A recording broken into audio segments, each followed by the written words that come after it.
Namaskara, students. I am Subramanya. Students, in this class, I am going to discuss about the structure of human heart. So we can very clearly understand the structure of human heart if we have idea about the double circulation, what I have discussed in the previous class.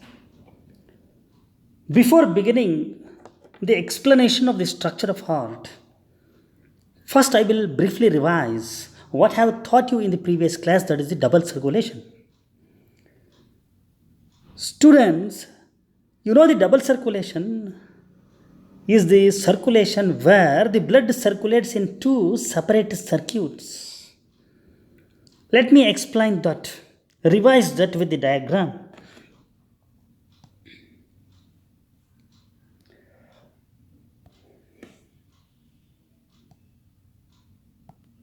Students, you know, if you consider this to be a structure of heart,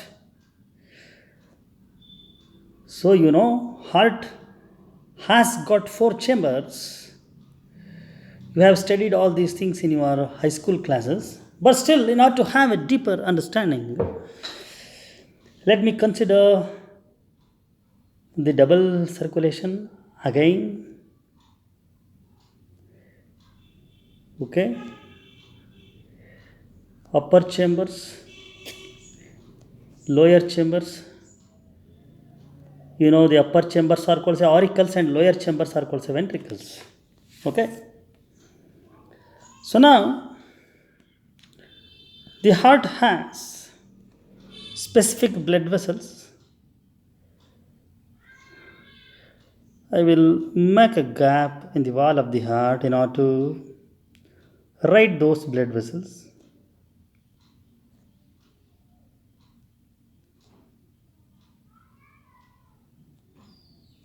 Okay.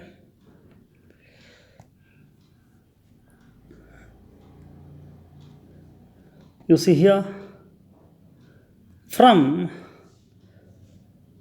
what is this? This is a left ventricle. This is the right ventricle. Okay. This is the right auricle. This is the left auricle.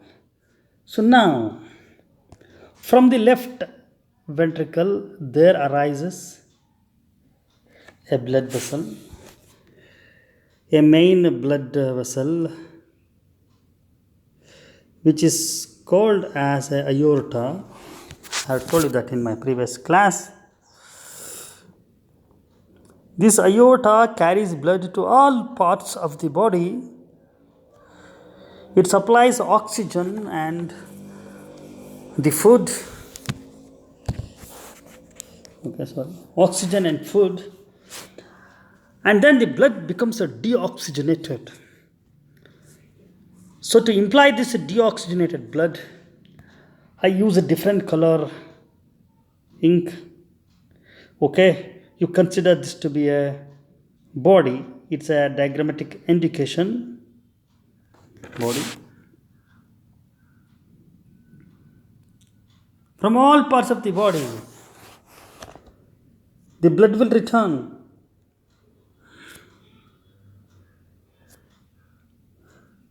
to heart.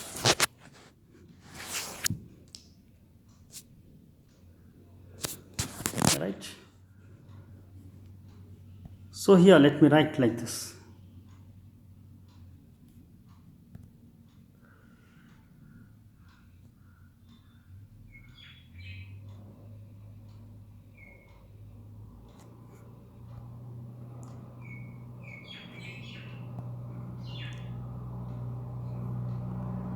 So the blood returns to right auricle. You see here what I am marking by using the red color ink.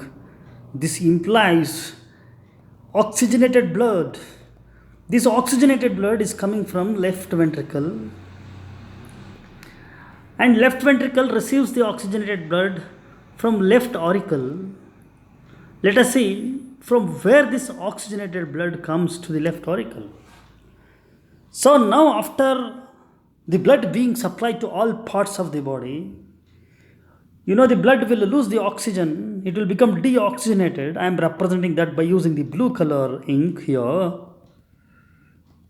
Okay, like this. Now to write the direction of the movement of the blood,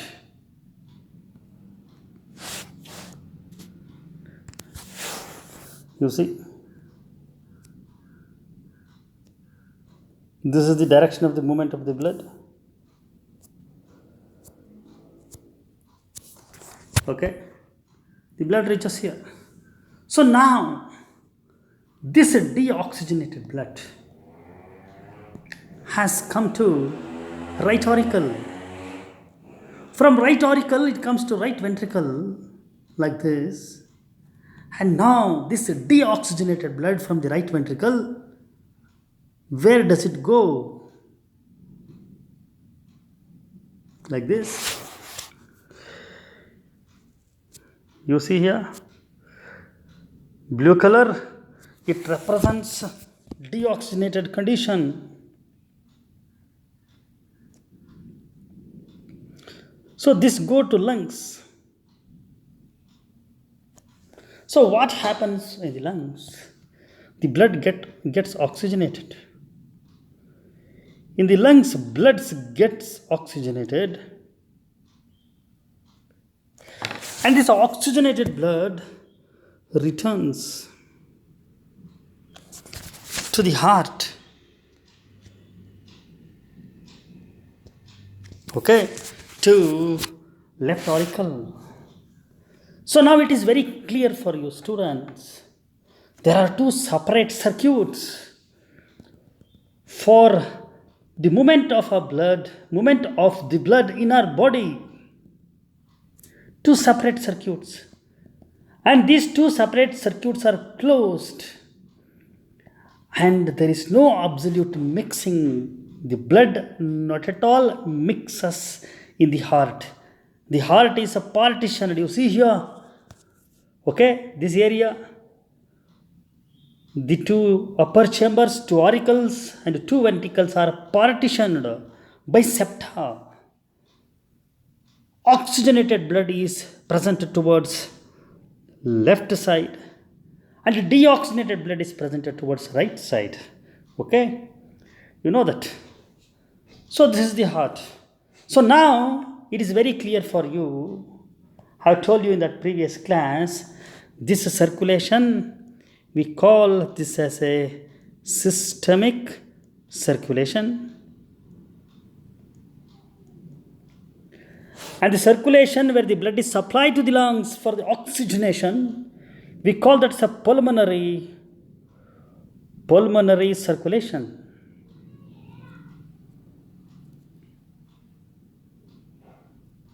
Systemic circulation and pulmonary circulation, isn't it? Students, regarding to this pulmonary circulation, so you see this is the pulmonary circulation. Pulmonary circulation will supply the blood to the upper part of the body, that is towards the head, as well towards the lower parts of the body, towards the arms and the limbs. Right? So now if I take a branch of a systemic circulation, to consider the supply of the blood to the upper part of the body, okay, I will wipe this off. You please listen to me. You think it is very easy, but at once if you listen to my lecture for just 10 minutes, things will be much clear for you, and you can have a very vivid understanding and clarity in the concepts. Okay, you see here, this aorta, this part, the blue color, which I am marking, this is aorta. Aorta will branch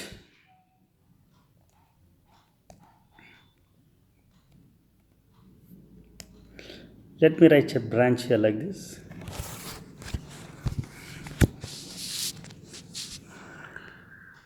It will give rise a branching towards the upper side.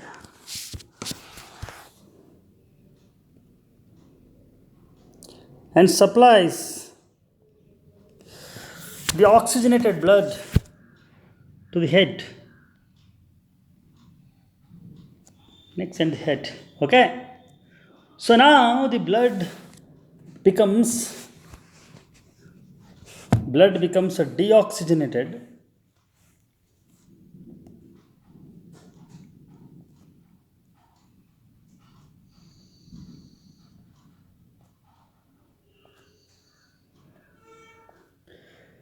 This deoxygenated blood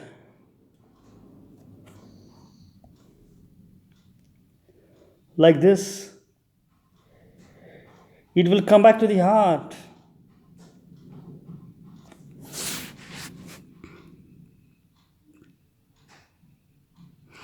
And it will reach the very same, what? Right auricle. Okay. So now, this and this both, they are the systemic circulation. Both of them are systemic circulation. This right auricle receives two blood vessels, two veins, one coming from the upper part of the body, that is the head, this one, and this lower part of the body, this one. So, this blood vessel, vein, which is coming from upper part of the body, we call this as superior vena cava.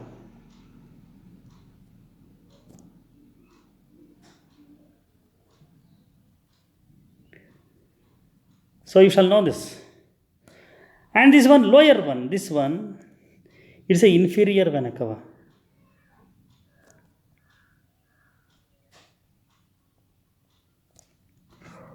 Okay. So you know,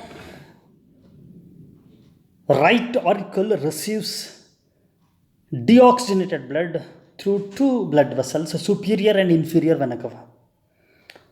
And another one thing which I need to very specifically to you, that you see this one, pulmonary vein. This is the pulmonary vein. Let me use the different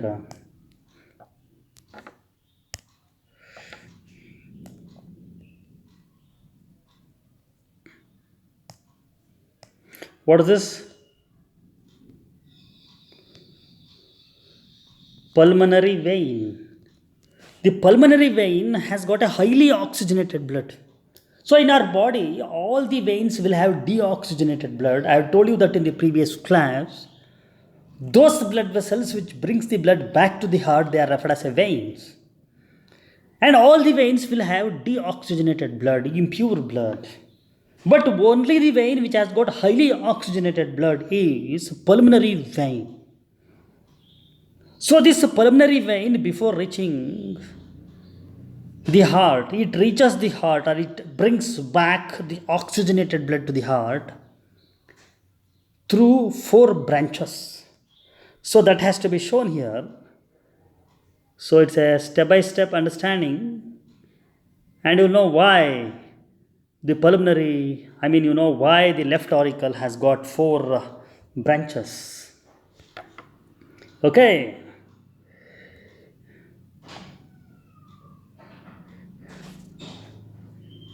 Okay, you see here, this will give rise to 4 branches.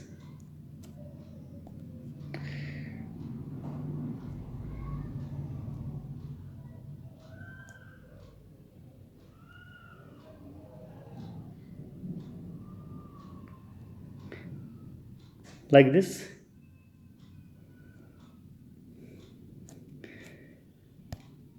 Right?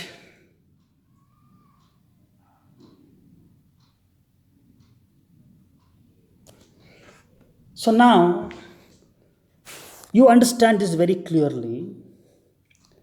Left auricle, this one, will receive oxygenated blood from 4 pulmonary veins.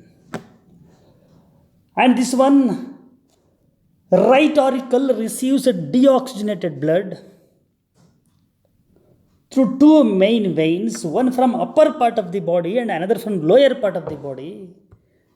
Upper one superior vena cava and lower one inferior vena cava. Okay. Now, systemic circulation is split into 2 branches mainly, to the upper part of the body and to the lower part of the body. Okay. So we have one systemic circulation and another one pulmonary circulation. Okay. I mark pulmonary circulation by this, okay, by black color lines. You shall not get confused. So while you watch my video, you can take a screenshot of the same and you can keep that for your reference. Okay, you see here the lines in the black color. This is the pulmonary circulation.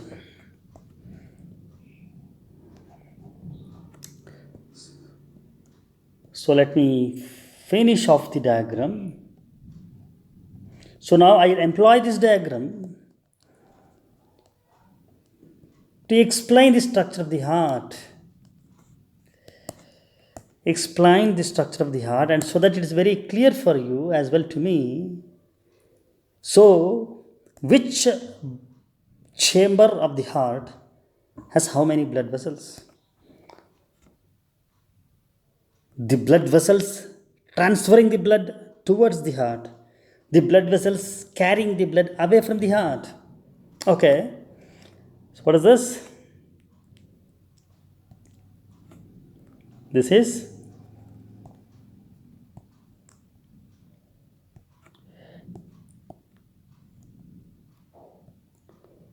pulmonary circulation. Right? Systemic circulation and pulmonary circulation. So now, these are, you see, arrow, these are pulmonary veins, and this is superior vena cava and this is inferior vena cava. You know that. So now this one, what is this? That is aorta. Aorta. And what is this? The blood vessel which is arising from the right ventricle. This is pulmonary artery. Pulmonary artery. Aorta and pulmonary artery. Okay. So this is double circulation. So now let us keep this diagram. Okay. Sorry. Let us keep this diagram. I will take the screenshot of the same. So now I'll do one thing. I will wipe off all these blood vessels.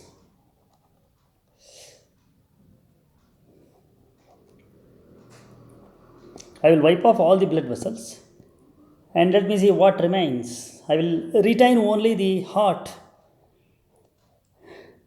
the extended blood vessels, which implies the supply of the blood to all parts of the body. I will simply wipe them off and I will retain only the branches present near the heart, so that I will consider the structure of the heart for the explanation.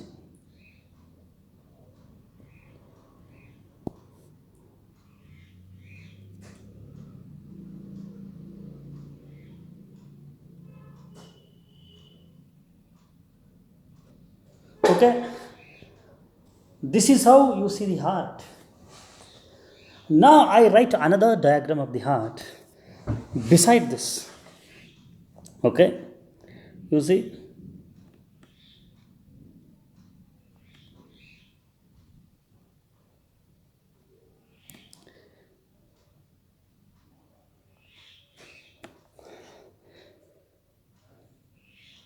So I told you, auricles are the chambers of the heart which will receive the blood.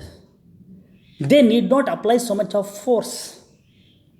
They push the blood only from auricles to the ventricles. Auricular chambers push the blood from themselves to the ventricle, whereas the ventricular chambers push the blood to all parts of the body. Left ventricle pushes the blood to lungs, and right ventricle pushes the blood to all parts of the body. So, wall of right ventricle is 3 to 4 times thicker than the wall of left ventricle. Do you see here? And now the cross wall which separates right and left ventricle, it is called as a septa. It's not a scientific word. Septa is anything which partitions anything into two. So upper auricles are partitioned by this septa which is present in the middle, interauricular septa.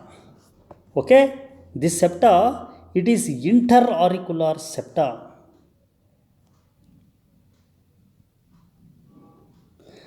And in similar way, here this one which I am drawing now is a interventricular septa. Interauricular septa and interventricular septa. Okay? Detailed labeling, we are going to consider that later on. Right? Now, as such, we will consider part by part, and then I will compare the same to the diagram in your textbook and I will explain. Okay? So, this one is a interventricular septa. This one is a interauricular septa. Right?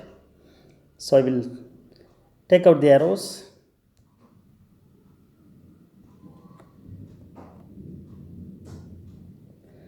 Now, this one, right auricle, left auricle, right ventricle, left ventricle, both of them are separated by, okay, both of them are separated by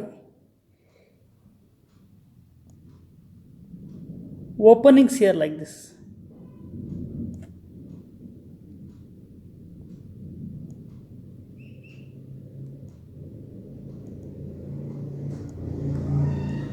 We call them as a valves.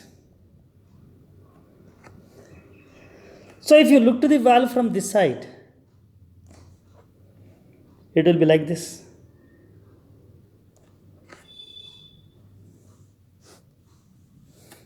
Okay, valve, it's a opening between the auricle and ventricle. Okay, so here this has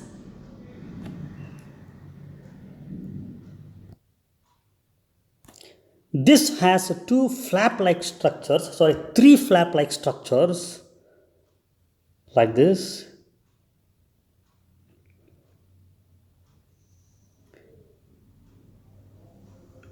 Okay, like this. Three flap-like structures are there, which acts as a doors. And if you look to this in this way, in a sectional view, vertical sectional view of the heart, how does it appear? This appear somewhat like this.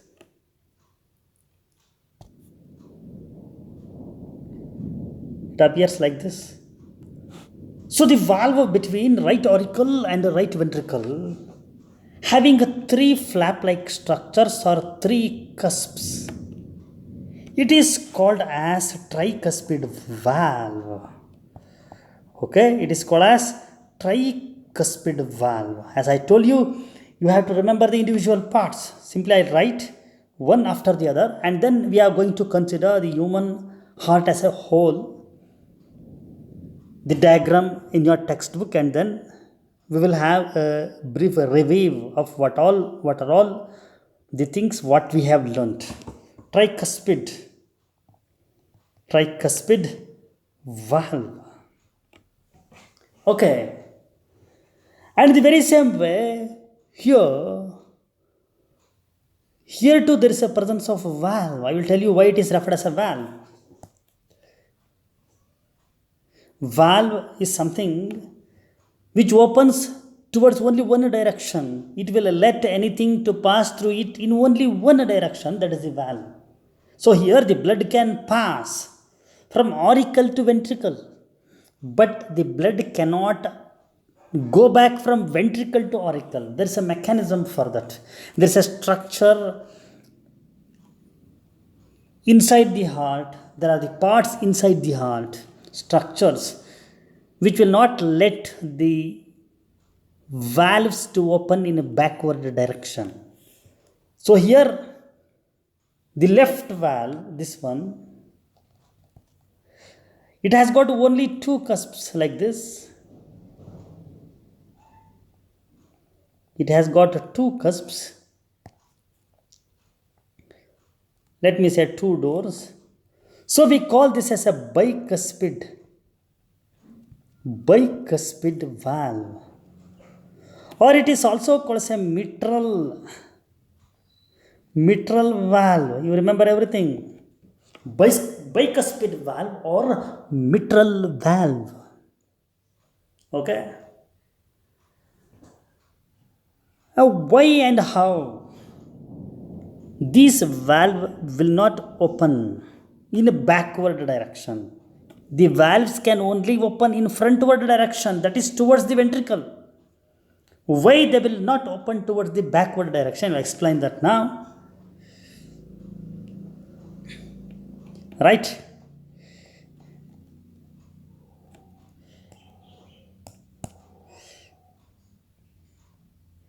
Okay. So when these valves opens, how they appear? You see, like this. They open like this. When they open, what happens? The blood will flow from auricle to ventricle. Okay. Here too, it will happen in the same way. It will open like this. You see, students, here you are not only studying the structure of the heart, but also you are also understanding the mechanism of a functioning of the heart. You see, the blood is flowing from auricle to ventricle like this, but it will not go back. But sometime in certain abnormal conditions, the blood can go back, a condition which we refer as valvular regurgitation. Valvular regurgitation.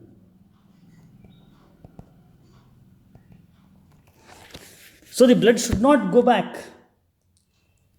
It's unidirectional flow. That's why we call that a valve, tricuspid valve, valve between left auricle and ventricle, bicuspid valve. Tricuspid valve, valve between right auricle and right ventricle, and bicuspid valve, valve between left auricle and left ventricle. Okay. So why the valve do not open in a backward direction? Let me explain that.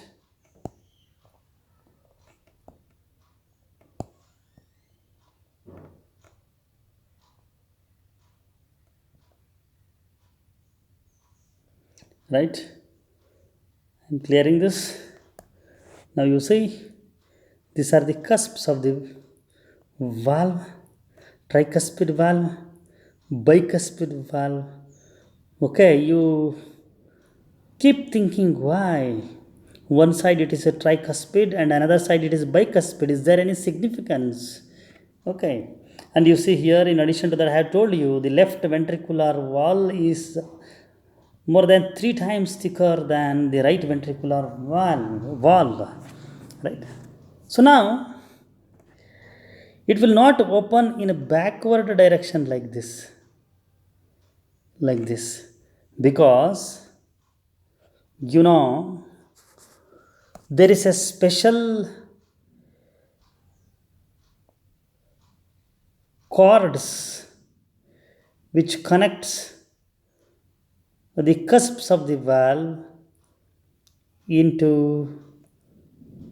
the inner wall of ventricle like this. Okay, this cord of fibers which will connect or which will pull the cusps of the valve so that it will not open towards backward direction. They are called as a chordae tendineae. And these special muscles here, like the special muscles to which the chordae tendineae are attached, they are called as papillary muscles.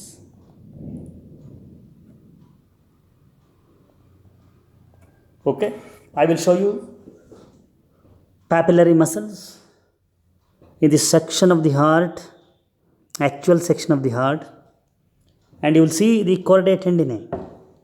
Okay, so now let me consider these two blood vessels, superior and inferior vena cava, right?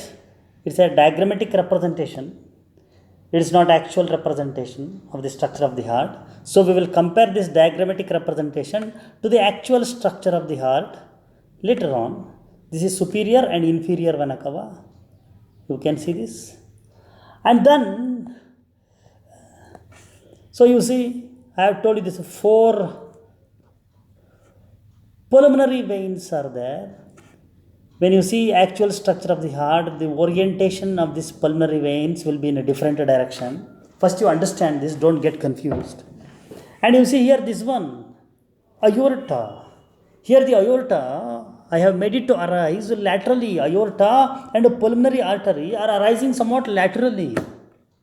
But that is not so here in the heart. Okay? In a diagrammatic representation, I will show you the direction in which the aorta and pulmonary artery are oriented.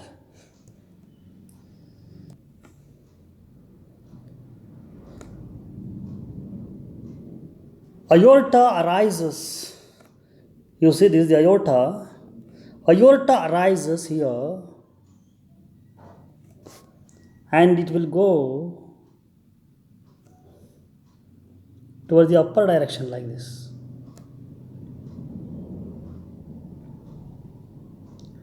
Like this. And it will give branches towards the upper side. Like this. And in the same way, pulmonary artery arises here.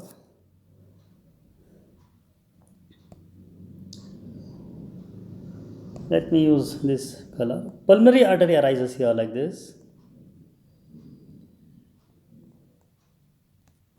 Okay, it will give the branches, one towards left side and another towards the right side, so as to supply the blood to the lungs.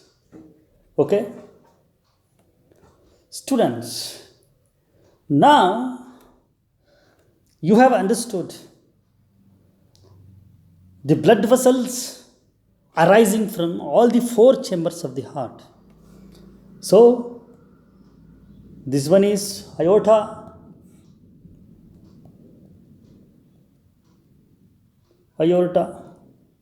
and this one is pulmonary artery.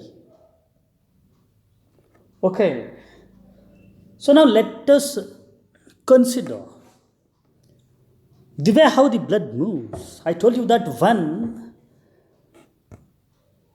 auricles. Let me wipe off the labelings so that it will be easy for me to explain. So alongside, we will also consider functioning of the heart so that it will be easy for you to understand. That is the movement of the blood inside the heart. And what makes the movement of the blood, what makes the blood to move inside the heart is also something which is very important.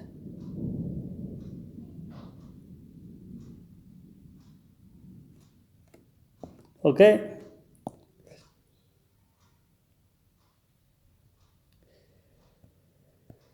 Right. So now this auricular chambers, the wall of the auricles will contract. The contraction of the wall of the auricles, we call that as auricular systole. Auricular systole. When there is a auricular systole, blood moves from auricle to ventricle. When auricles are contracting, okay, when auricles are contracting, the ventricle is in relaxed state. And what happens? This tricuspid and bicuspid valve will open and let the blood to move from auricles to ventricles during auricular systole. Now ventricles will contract. After the auricular systole, auricular contraction, there happens the ventricular contraction or ventricular systole.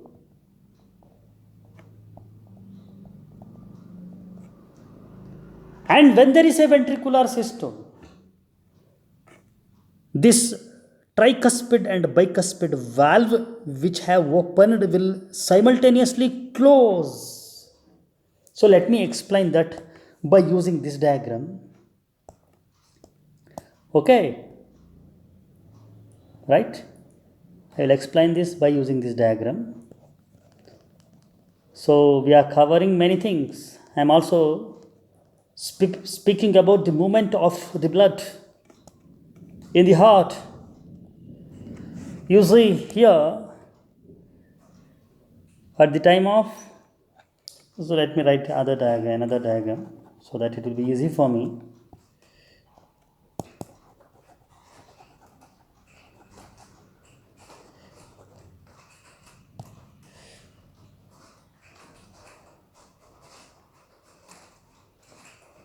Students, a rough diagram.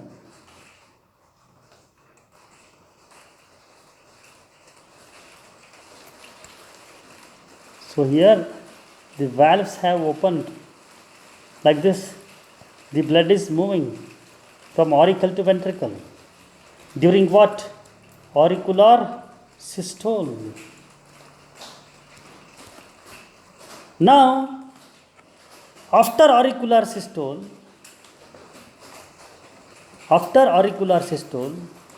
ventricles will start to contract.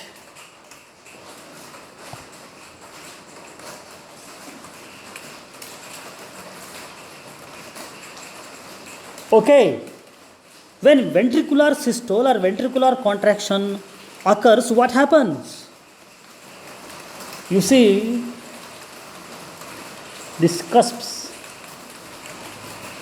will close, will shut like this.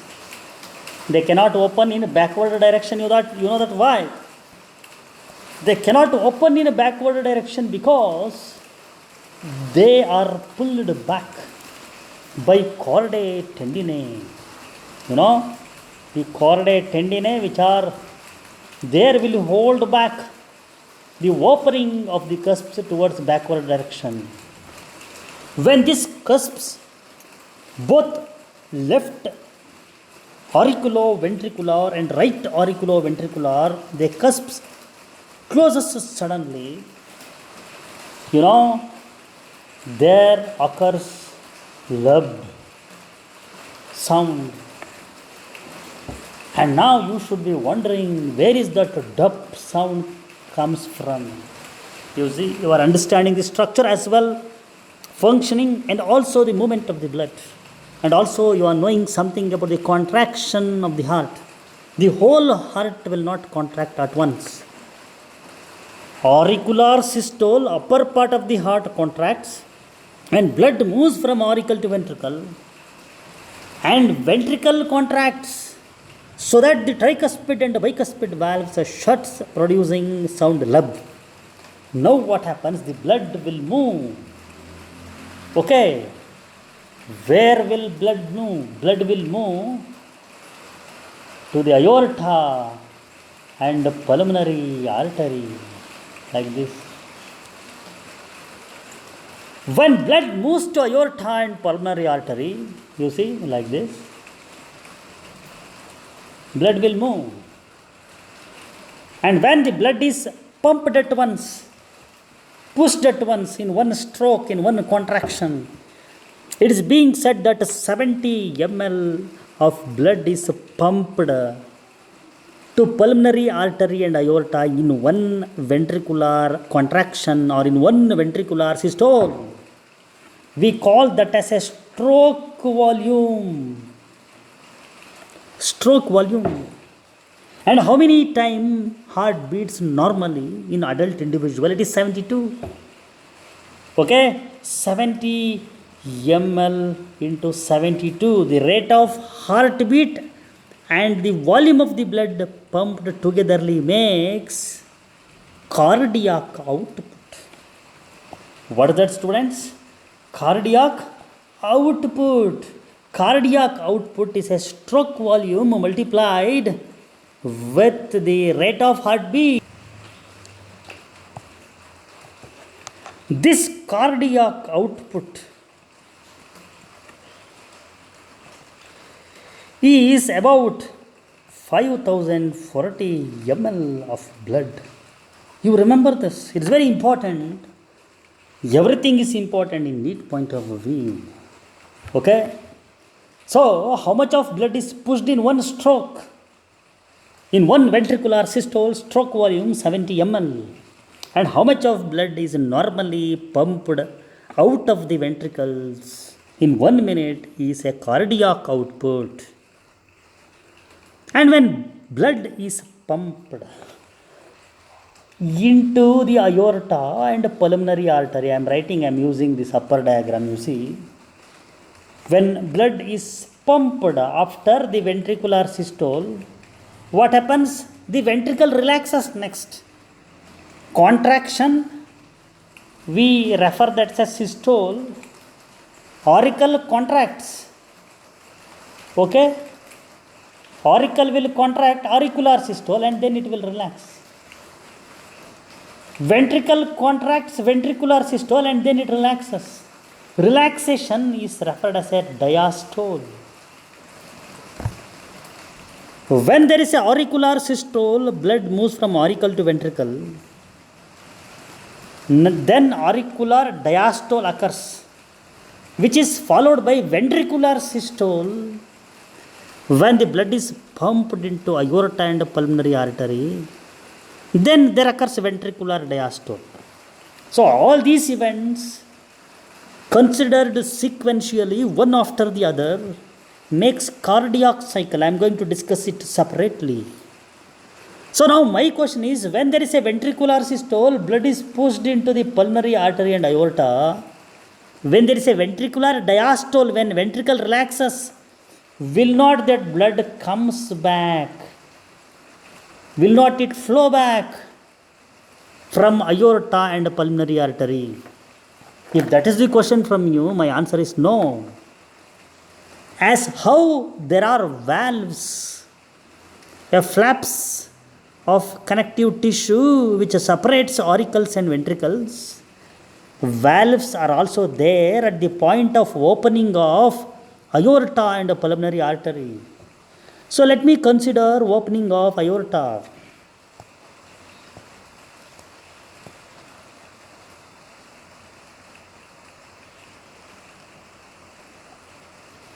Okay? If you consider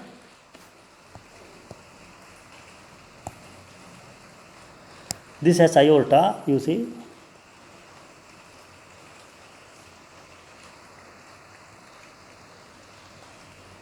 if you look from this side,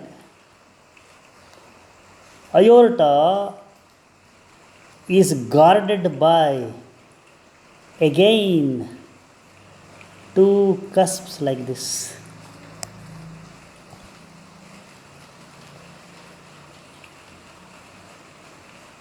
Like this. So they'll open only towards inner side.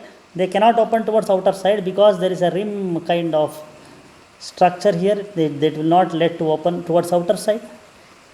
When there is a ventricular systole, the blood is pumped into aorta as well pulmonary artery. And this valve is called a semilunar valve. Semilunar valve.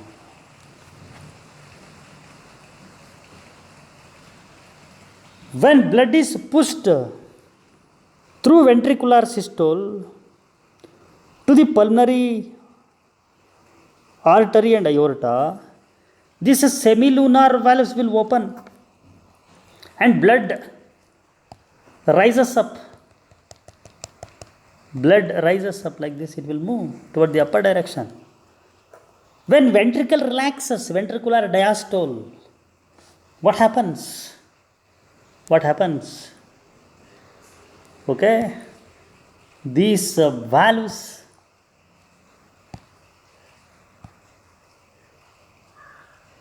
what valves? These semilunar valves which had opened towards inner side will simply shut, they will close like this. Both semilunar valve are present both in aorta and pulmonary artery. Both these semilunar valves here in this point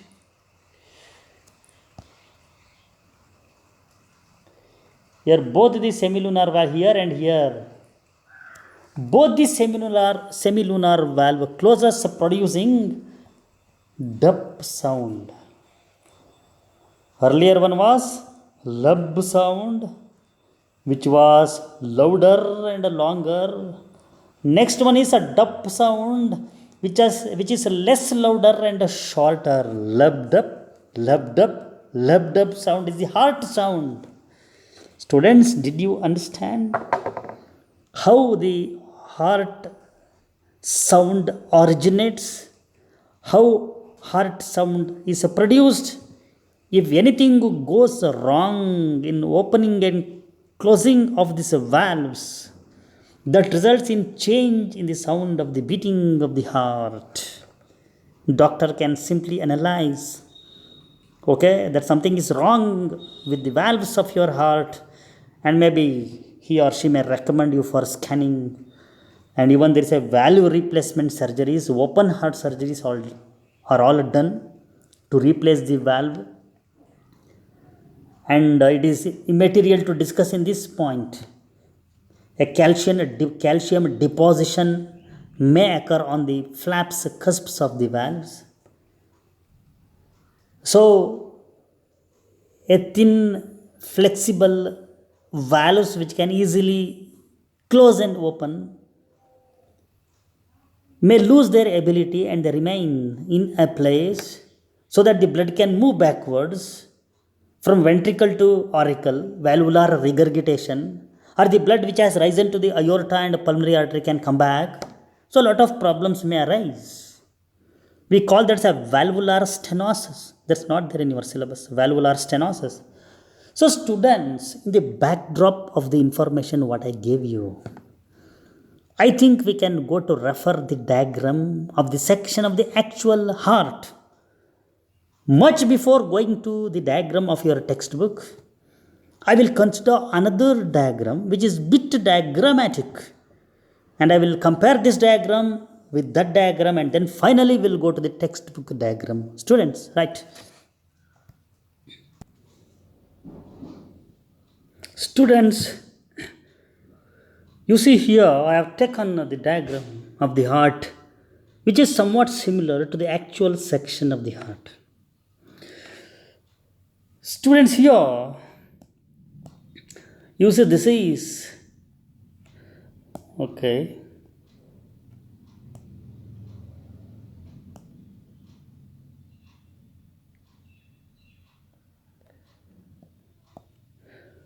this is right auricle, okay, and this is left auricle. This is right ventricle and this is left ventricle. This is interventricular septa, and here interauricular septa is concealed in aorta and pulmonary artery. It is not to be seen here in this section. So you see, these are pulmonary valves. Here, this point, these are pulmonary valves, opening of pulmonary artery and aorta. And you see, this is superior vena cava, bringing the blood from upper side of the body, and this is inferior vena cava. And these are the pulmonary veins. I told you 4 will be there. And here orientation is somewhat different. The veins are coming from backward direction. When you take this section of the heart and look from the front side, to appear from this side, left side, and to appear from this side, there are 4 pulmonary veins. You can see opening of only one pulmonary vein here. And actually 4 pulmonary veins opens. The chamber is extended towards backward side. There is in other side. And you see here, this is the aorta. You see, this is the aorta. Aorta gives the branches, 3 branches towards upper side like this. And it will bend towards lower direction. You see, it has bent towards lower direction like this.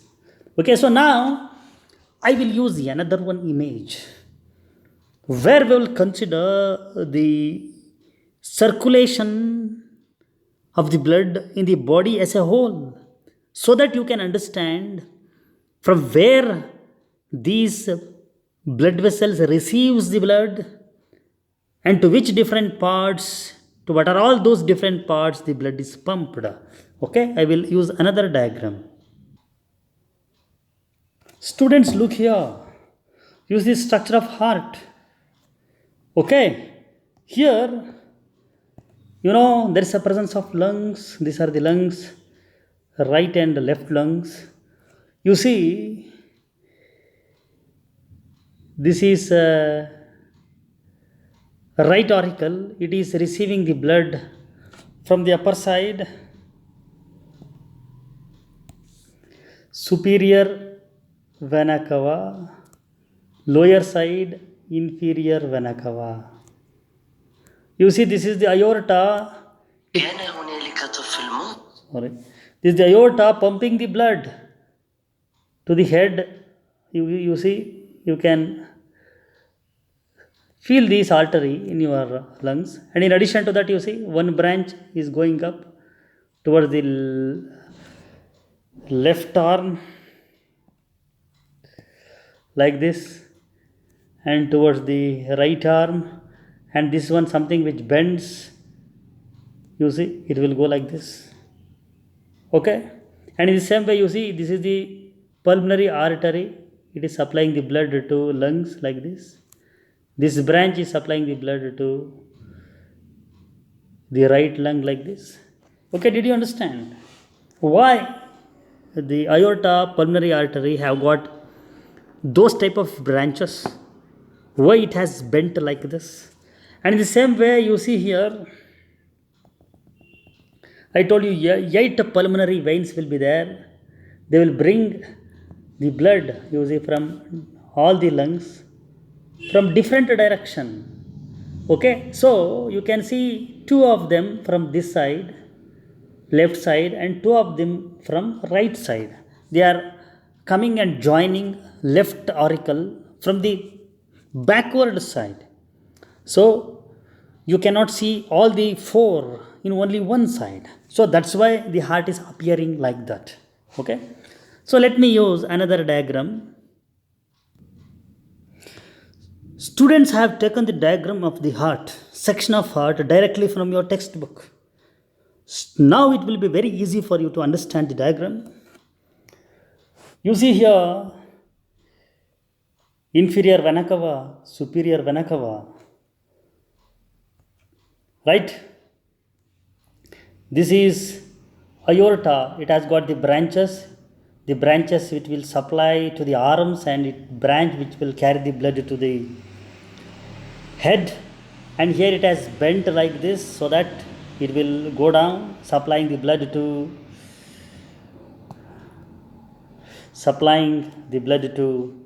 the lower part of the body.